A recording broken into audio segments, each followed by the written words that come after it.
So I gave the epoxy coating a couple days to cure. Now I'm going to come back and give it a light sanding just to give it some tooth, take care of any little air bubbles. I wasn't going for a gloss finish or a perfect finish with this. It's going to get sanded and painted. I just wanted enough on there so that I can sand it without overly sanding the cloth itself. If it needs any more than this, I'll probably give it a little skim coat of fairing compound, and that'll be part of the process when I install the 3 runners that go on the bottom of this. But I've got 2 layers on the chines. Overlaps the top part of the chine, or the bottom part, I guess. And later the glass from the hull is going to come up and wrap over. So it's time to wash this. The usual water wash, and then I'll sand it lightly.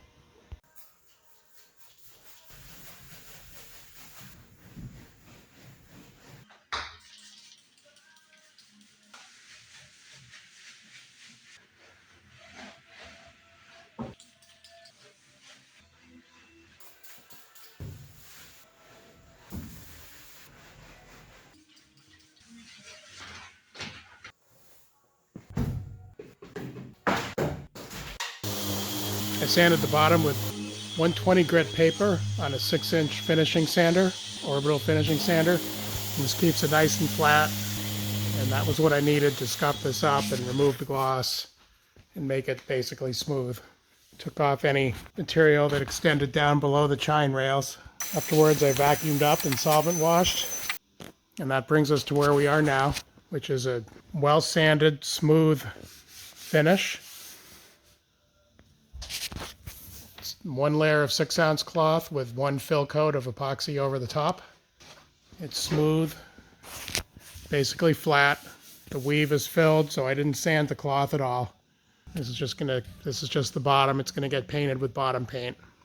So what I needed was a surface good enough for that, as well as a surface good enough to secure 3 stiffeners / runners.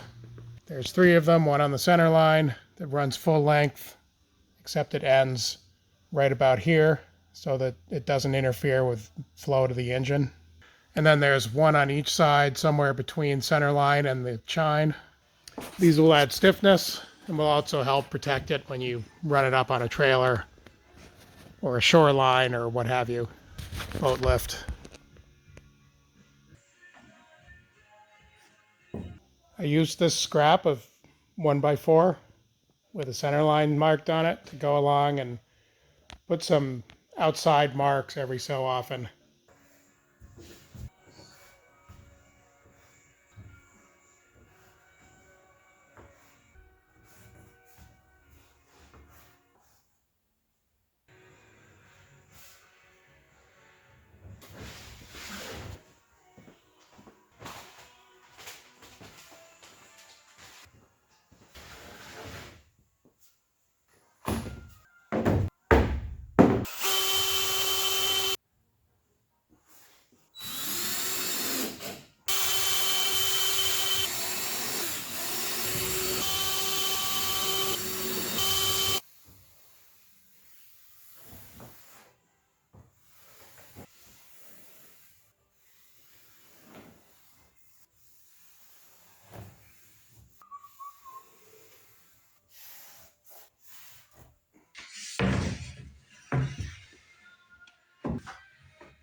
So here's the center line stiffening brace, whatever you want to call it.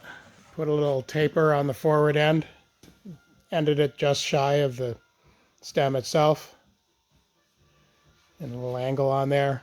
I've rounded the top edges.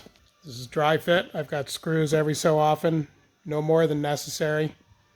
They're every couple feet, just enough to hold it down to the shape of the hull as needed, so that when I epoxy it in place, it'll be well secured into the epoxy. At the aft end, I ended it just aft of bulkhead 19, which is where these screws are in this line. And I put an angle on it, steepest angle I could cut on my miter box. Later I'll shape the top of that just a little bit once it's installed. I don't have to do it right now. So that ends a couple feet forward of the transom. I have one seam in this. They're not scarfed together at this point. I didn't see the point. It's not important enough. The seam is right here. I have a 12-foot piece running towards the bow, and then I used an 8-foot piece at the stern.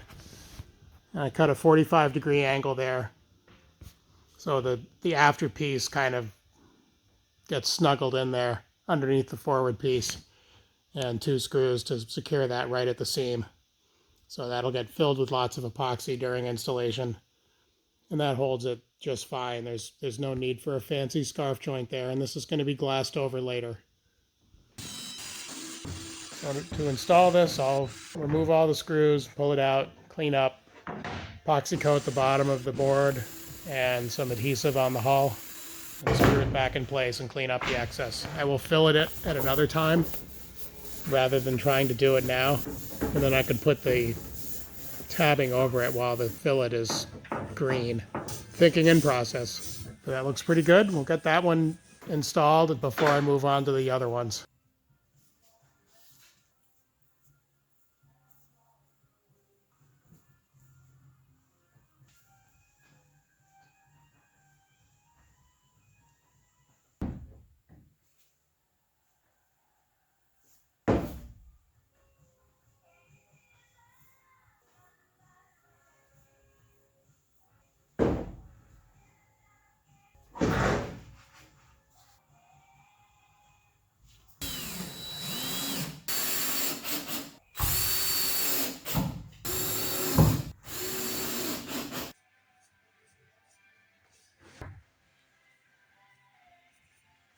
I installed this centerline skid slash stiffener in a bed of thickened epoxy after wetting out the pine first. And then I applied the adhesive to the boat itself and screwed this down. So this is all installed, splooged into a bed of epoxy. I cleaned up all the squeeze out from the edges. Otherwise, it's all tightly attached to the hull. Not that difficult because everything's flat. I did add a few more screws in between my original screw locations because I felt that it needed to pull it down a little more. So I just put one screw in between where it was needed. I didn't want too many screws in this, but I need what I need to clamp it down. So we'll let that cure, and then later the next step on this one will be fillets and fiberglass over the top. I have some 8-inch 10-ounce tabbing that I'm going to put right over. It's about the perfect width, and that will encapsulate this completely and add substantially to its wear factor. There's 2 more of these to go, one on each side of the hull, somewhere between the chine and the center line. I'll figure that out when it comes time to lay that out, which will be next time. So there you have it, 1 of 3 in place, epoxied. I was just preparing to guesstimate where the 2 outer bottom skids slash stiffeners needed to be placed, and I happened to see on bulkhead 12 here in the center of the boat it has a measurement. 18 inches from the center line to the inside edge of the skid. So I'm going to start with that, see where that lands me.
I installed 2 additional runners the same way. Dry fit with screws and then remove them and install them with epoxy. I determined from the plans that the inside edge of these outer ones needed to be 18 inches from the center line. So I cut a small block to fit between the two so that I could get consistent spacing all the way down. Made it easy to do the final installation and everything else. These 2 go all the way to the transom, where I cut an angle to match the transom itself. These end just forward of the transom itself. These are stiffeners for the hull, for the bottom, and also act as sort of skids and wear protectors for trailering and beaching and so forth. So these are all 3 installed now. The outer 2 I just did today. So we'll let this all cure overnight before I come in and do the glassing. It should be the last major step on the bottom.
Later in the day, about 5 to 6 hours later, I came back down and applied a fill coat to this center stiffener slash skid.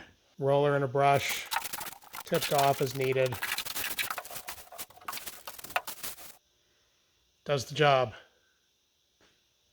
It'll just let me sand it lightly without worrying about sanding through the cloth at all.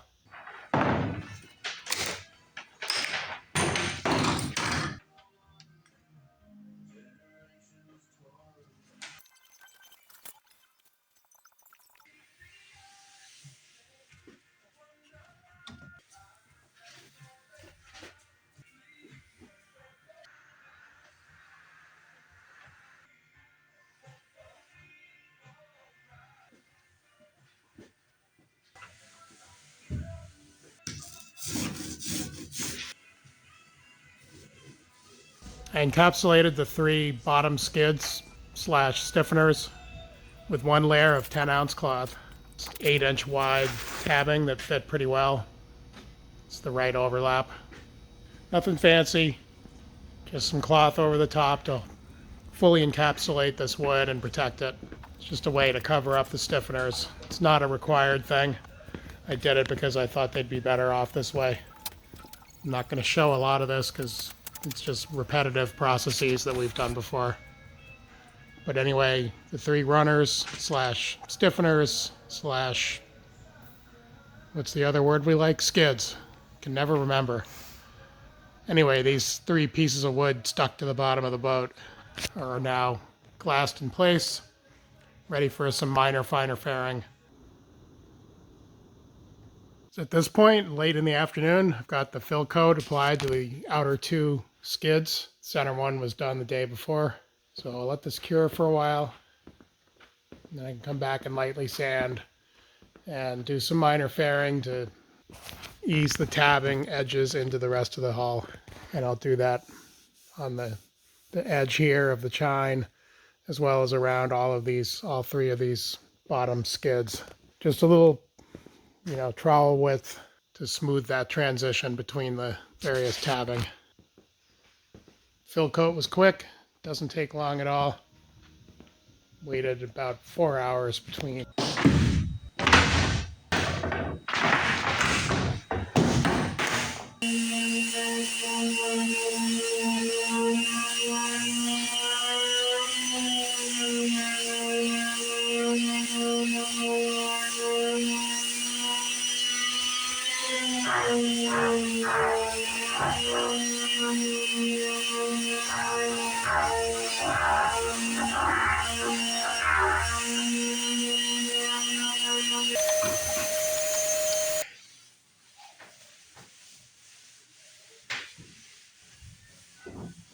I lightly sanded the new glass after washing it the usual way. And this all looks pretty good. I just sanded it lightly to remove any gloss. It's not going through the cloth or anything like that. These were fill coated. And to ease this edge here where the tabbing ends, there's still an edge, and my next step is going to be to put a layer of fairing compound here. I do have several of these spots where they're mostly on screw holes or other holes like knots. These are screw holes from some previous use of this board. And between installing the tabbing and when I came back for fill coat several hours later, these spots had appeared, these air spots. And it's not a big deal. I mean, I wish they hadn't happened, but it's an easy fix. So when I sand this next, I will clean these up and take care of those little spots. The only real concern with the voids that these air pockets create is that if this breaks, then it provides a root in for water. So I'll fix these all. So be it. Easy fix, but I'm not going to do it right now. But I don't want these to break open and cause a problem, so I'll repair them all. Structurally, this tabbing is just to encapsulate the wood. It's its only purpose. It's not a structural element of the boat. Anyway, this is ready for a skim coat of fairing compound on each side so that I can ease the transition between the tabbing and the hull. So I've cleaned this up. It's ready to go. Next step is to mix up some fairing compound and do that. And I patched in the tabbing on the edge of the chine here where I had those problems before. Just 2 spots. And I'll quickly fair that in. I'll also fair in this transition between this extra tabbing and the bottom. Just 1 trowel width of fairing compound. But for now, let me shut up and let's get on to this fairing compound.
The end result, 1 coat of epoxy fairing compound around all this tabbing. That's around the edges of the chine where that extra tabbing layer is. And then these 3 stiffeners / skids. Getting better at remembering what to call them. Just a little line of fairing to ease that tabbing edge in with the surrounding hull. I don't know if 1 coat's going to do it on all this. We'll find out when I sand it next time. Looks better already. Cleaned this up quite a bit. You know, I want the bottom to be smooth and fair. It doesn't have to be absolutely perfect. It's not a race boat, or we're not going to see this. It's going to have sloppy, gloppy paint all over it. But, you know, it's got to be good enough. So we've got this all faired in. Started fairing in these extra patches of tabbing on the what is this, port chine. Again, this will take a light sanding later and we'll see how it looks. I think it came out pretty well, but inevitably there will be some low spots and I'm sure I'll have to touch some stuff up at least.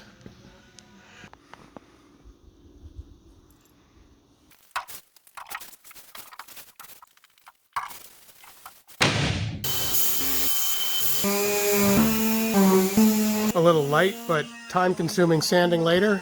Got all these tabbing / fairing areas sanded. I used 80 grit paper on a palm sander. This is finish work at this point, so it's a little slower that way. But this is what I was going for. This is fine. I'm not doing any more to this. These are all blended in. It's a smooth transition. It's as good as it has to be for what it is. But I'm happy with how this got faired in.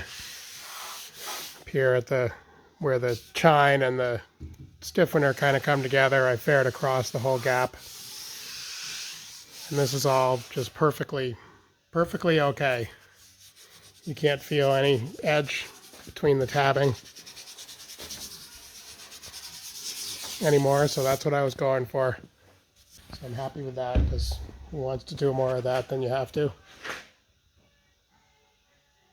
I'm happy with it. It's going to look smooth and consistent once it's painted, and that's all I care about.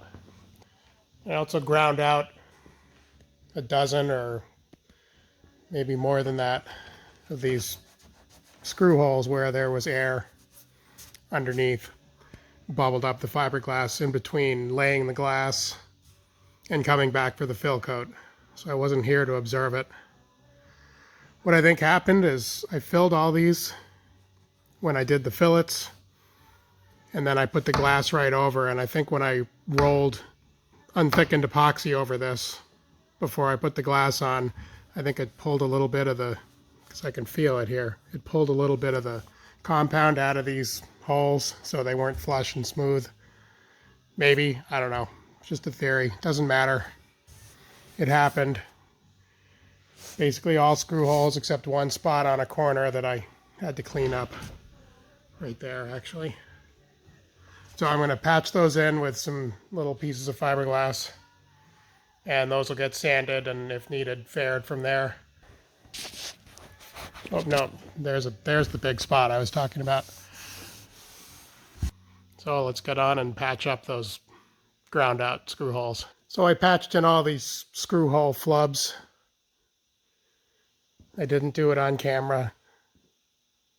It's just tedious, busy work. These are just filling in the voids where I ground that out. And I let it overhang a little bit if it needed to. Just wanted to cover those spots. And I'll trim that off when I sand it. So it's not fancy. Didn't take a lot of effort. Didn't want to do it. However many of these are. Way too many. I'm kind of irritated by it. But it is what it is. It's what happens sometimes. Probably would have been better to fill these holes and epoxy coat this wood first, let it kick, lightly sand, blah, blah, blah. But I didn't want to do that. I thought I could make it a little quicker, and I did, but this happened on these screw holes, and it's annoying. I do think it's because when I rolled the epoxy on, it pulled that out a little bit. The fresh epoxy that was in those holes. So, whatever. Either way, these are all patched in now. And they will get lightly sanded and probably a little bit of just some fairing compound to kind of smooth them in. We'll see how it goes when I sand it. It's a new day, and all these little patches are cured. Time to clean them up and sand them. I've got a few places where they overlapped the edge, because these were all just flat spots to be done. So my task ahead is to clean these up, sand, and see what needs to be done from there. That's pretty much what today is about. So we're going to take care of it from here and see where we end up. So at this point, I've lightly sanded all those little patches. And after a little cleanup, I went around and applied this layer of fairing compound. This is a standard fairing mix, shop made like I always do. And I've just tried to smooth out what little transition there is between those patches and the areas around. I didn't film this process. It's just more sanding, more cleaning, a little bit of fairing work. Not very exciting. But you do get to see that it happened and how I'm going about dealing with it. So this is where we stand now. And this will cure overnight before I sand it. And with any luck, that will be it for the bottom work and for repairing all these little flubs. Not flubs so much as little air pockets that formed, but still a flub. Shouldn't have happened. A couple extra days of work to get this done, elapsed time. And when these patches are sanded to my satisfaction and filled to my satisfaction, which I hope will be next time, then we can move on from here. So at this point, I'm done with the paper that I hung over the hull and the masking, so I can go ahead and take that off.